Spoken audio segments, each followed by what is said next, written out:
আসসালামু আলাইকুম প্রিয় বন্ধুরা।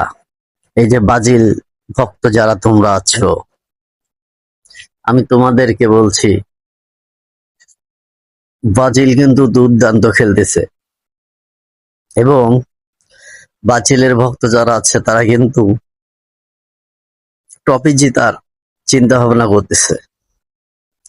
কিন্তু কথা হলো, আজকে আমি তোমাদের একটা প্লেয়ারকে পরিচিত করে দেব। এই প্লেয়ারটার নাম রোনালদো। আমি জানতে চাই তোমাদের কাছে, অনেক ব্রাজিল ভক্ত আছো, খেলার তো খুব খবর রাখো। এই রোনালদো এই যে চুলের কাটিংটা কত সালে দিছিল, এবং উনি ওই সালেই বিশ্বকাপ জিতছে, এটা বলতে হবে কত সালে বিশ্বকাপ জিতছে।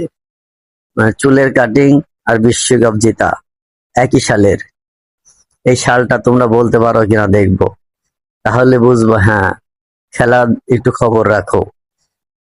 রোনালদো কিন্তু একটা দুর্দান্ত খেলোয়াড় ছিল।